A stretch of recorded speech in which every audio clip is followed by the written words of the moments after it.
নিজৰ চিন্তা শক্তি বিকাশ কৰাৰ চেষ্টা কৰক। তাৰ বাবে আনৰ লগত নিজৰ তুলনা নকৰিলেও হ'ব।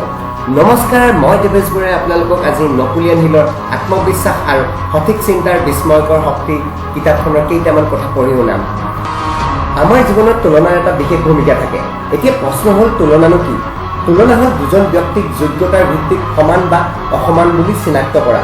আমি তুলনা কৰোঁ সৰ্বশ্ৰেষ্ঠ বস্তু বা মানুহক নিৰ্বাচন কৰিবলৈ। মনত ৰাখিব, তুলনা এক যন্ত্ৰণাদায়ক প্ৰক্ৰিয়া। সি মনত কষ্ট দিয়ে।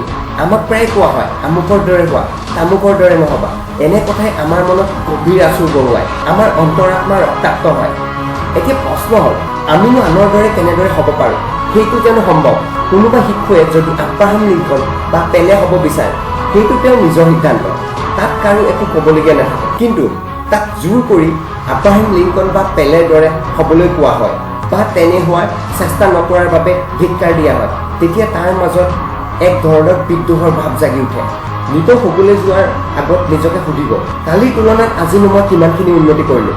যোৱাকালি কামৰ লগত আজিৰ কামৰ তুলনা কৰিলে কালিলৈ কামত অধিক উন্নতি কৰিব পাৰিব। তেনে তুলনাৰে আপুনি নিতৌ অলপকৈ উন্নতি সাধন কৰিব পাৰিব। এই প্ৰক্ৰিয়াই আপোনাক প্ৰতিটো দিনকে অধিক ফলদায়ী কৰি তুলিব। এবাৰ এজন অলিম্পিক চেম্পিয়নে কৈছিল, মই কঠোৰ পৰিশ্ৰম কৰোঁ। স্কুলীয়া জীৱনত মই 5 ঘণ্টা অনুশীলন কৰিছিলোঁ, কলেজীয়া জীৱনত 10 ঘণ্টা অনুশীলন কৰিছিলোঁ। এতিয়া মই নিতৌ 12 ঘণ্টা অনুশীলন কৰোঁ। কিন্তু যিকোনো প্ৰতিযোগিতাৰ আগত মই নিতৌ 12 বা 13 ঘণ্টাকৈ অনুশীলন কৰোঁ। আচলতে তেওঁ নিজৰ লগত নিজকে তুলনা কৰিছিল। তাকে কৰি তেওঁ নিজকে অধিক যোগ্যতা সম্পন্ন কৰি তুলিছিল। প্ৰকৃত চেম্পিয়নে নিজকে কেতিয়াও আনৰ লগত তুলনা নকৰে। তেওঁ সদায় নিজকে নিজৰ লগত তুলনা কৰে।